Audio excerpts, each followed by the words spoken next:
Okay then my friends, so throughout this chapter we've looked at a lot of different control flow techniques, and in each one of those different techniques we've seen code blocks like this, curly braces, and those code blocks are just little sections of code that run when something is true or some condition is met, right? So now we know what code blocks are. One last thing I want to talk about in this chapter is block level scope with variables. And by the word scope, I mean the area in which a variable value is relevant.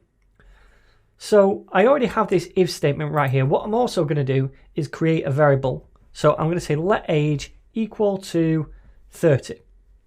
Now then, if I define a variable using let or const in the root of the document, meaning not inside any code block, it's in the root of the document up here, then that will have global scope. And that means it can be accessed anywhere in the file if I want to use it. So it could be accessed inside this code block. It could also be accessed outside this code block. So let's just down here, console.log outside code block, just to let us know where this is. And then we're going to output age. Okay. And then we're also going to do the same thing, but we're going to do that inside the code block. So let's paste this inside here, and I'm going to say inside first code block and output the age there as well. So I'm just showing you this to demonstrate that we can access this variable, which has global scope, outside of the code block and also inside anywhere in the file because it has that global scope. So if I save it, we can see that we get that value in both cases. Okay, so that is global scope. Now, I could also change that variable inside here. So I could say now age is equal to 40 inside here. And that is going to access this global scope variable, change it to 40, and then output it here and here. So if I save it and preview, we can see that now it's 40 in both cases because we change it here first before we output it anywhere. Now then, what if I try to redefine age outside here? So if I say let age equal to 50. So I'm trying to redefine the variable again. I'm not just trying to overwrite it by saying age is equal to 50 now. I'm trying to completely redefine it by saying let age equal 50. Now, it's not going to let me do this. It's already been declared. And I can't do this because it's in the same scope. Okay? Now then, what if inside the code block I try to say let age equal 40? Well, what's going to happen there because I'm trying to redefine it again? Well, if I save it, let's preview the results.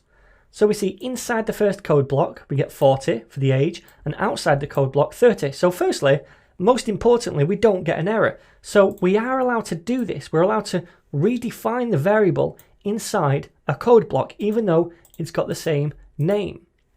Now, secondly, it's only creating age equal 40 inside this code block right here. Outside, age still refers to this, but inside, age refers to this. So what this is doing here is creating a local scope for this variable age inside this code block. If I just use age, then it refers to the global variable that's already been defined. But if I redefine it, what it does is recreate this variable, but it gives it local scope. Now, we can only access this version of age inside this code block. So let me try something else. I'm going to say let name equal to Sean. And what I'm going to do is output age and name here and age and name here. Let's see what happens. Save it and preview. And we see Sean here, but we don't see it outside the code block. And that's again because we're creating this variable inside the code block. We're giving it a local scope, meaning the scope of this variable is only valid inside this code block because we define it inside here. We're not defining it outside here with root level scope or global scope. So if we define something in a code block, it only has that scope and we can't access it outside of that code block. Does that make sense?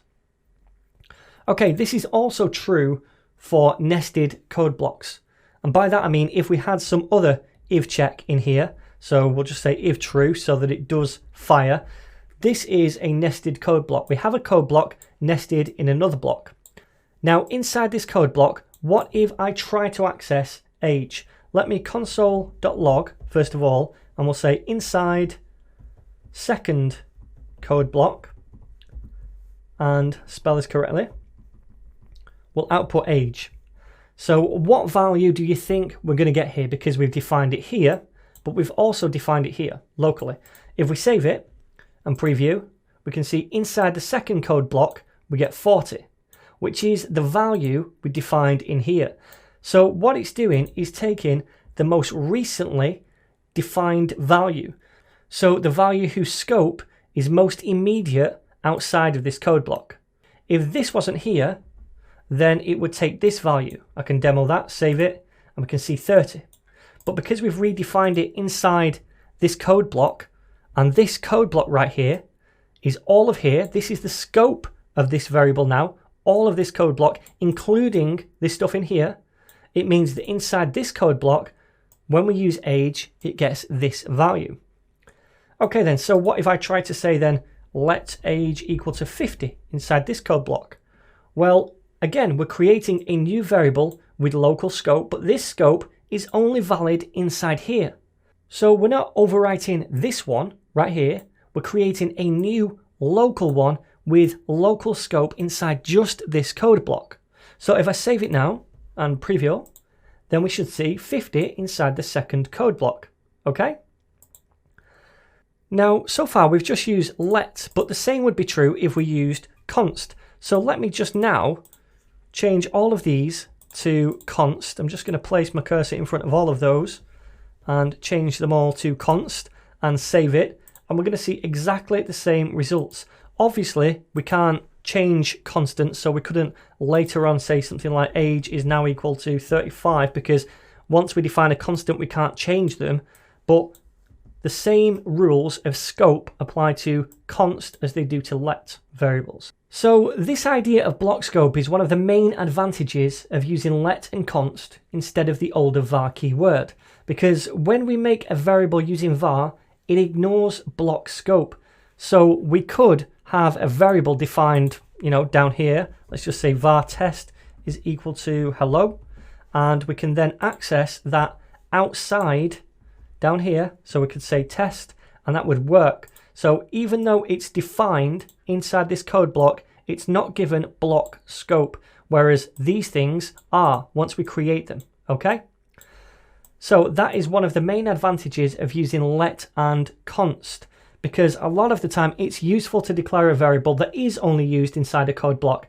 It's much better to use let and const instead of var where possible. So this idea of block scope might seem strange at first, and even probably could go straight over your head, but do watch the video a couple of times over if you're struggling, just to understand at least the basics of block scope, because it will definitely benefit you going forward.